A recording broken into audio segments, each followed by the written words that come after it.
بسم اللہ الرحمن الرحیم۔ ہمارے چینل کو دیکھنے اور سننے والوں محترم بہنوں اور بھائیوں، السلام علیکم ورحمۃ اللہ وبرکاتہ۔ ہم امید کرتے ہیں آپ حضرات خیریت کے ساتھ ہوں گے۔ محترم بہنوں اور بھائیوں، اللہ پاک نے اس دنیا میں اتنی عظیم عظیم ہستیاں اپنی بھیجی ہیں جنہوں نے اللہ تعالیٰ کا بہت ہی قرب حاصل کیا تھا۔ جو اللہ تعالیٰ سے وہ مانگتے تھے اللہ پاک انہیں عطا فرما دیتا تھا۔ ان کی دعاؤں سے اللہ پاک تقدیریں ٹال دیتا تھا۔ محترم بہنوں اور بھائیوں، ان عظیم ہستیوں میں سے ایک ہستی شیخ عبد القادر جیلانی رحمت اللہ تعالی علیہ کے نام سے جانی جاتی ہے۔ شیخ عبد القادر جیلانی رحمت اللہ تعالی علیہ کے بارے میں آتا ہے، آپ کی ایک کرامت ہے جو آپ کے سامنے پیش کروں گا۔ محترم بہنوں اور بھائیوں، پوری ویڈیو دیکھنے کے بعد اگر ہماری ویڈیو آپ کو پسند آئے تو ویڈیو لائک کر دیں، چینل کو سبسکرائب کر دیں، جزاک اللہ۔ محترم بہنوں اور بھائیوں، بغداد کے ایک بہت بڑے ولی شیخ ابو صالح فرماتے ہیں کہ جس وقت بغداد کے اندر قحط پڑا، میں اور میری بیوی بچے فاقہ کرنے لگے تو حضرت شیخ عبد القادر جیلانی رحمت اللہ تعالی میرے گھر تشریف لائے اور گندم کا ایک تھیلا عنایت کر کے فرمایا کہ اس تھیلا کا منہ اوپر سے بند کر کے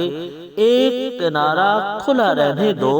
اور اس میں سے گندم نکال کر پسوا لیا کرو اور اس میں سے کسی کو عاریتاً مانگنے پر بھی نہ دینا اور تھیلے کا منہ اوپر سے کھول کر نہ دیکھنا۔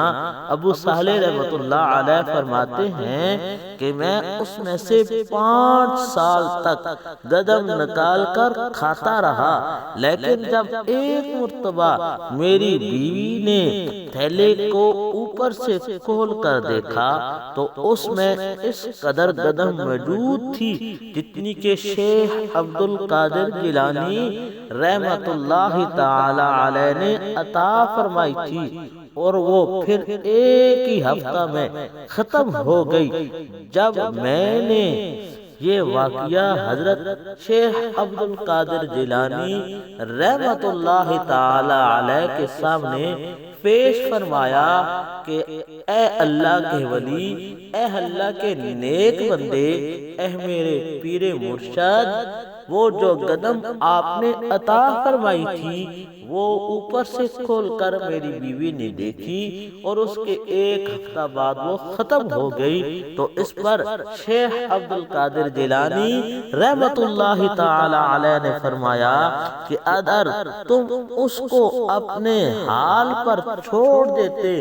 تو ساری زندگی تم اس گندم سے کھاتے رہتے، وہ کبھی بھی ختم نہ ہوتی، اس لیے ختم ہو گئی کہ تم نے اس کو اوپر سے کھول کے دیکھا، اگر نہ دیکھتے تو ساری زندگی تم اس سے کھاتے رہتے، پھر بھی وہ ختم نہ ہوتی۔ اللہ پاک ان نیک بندوں سے ہمیں بھی محبت نصیب فرمائے، ان کے نقش قدم پر چل کر زندگی گزارنے کی توفیق عطا فرمائے، آمین۔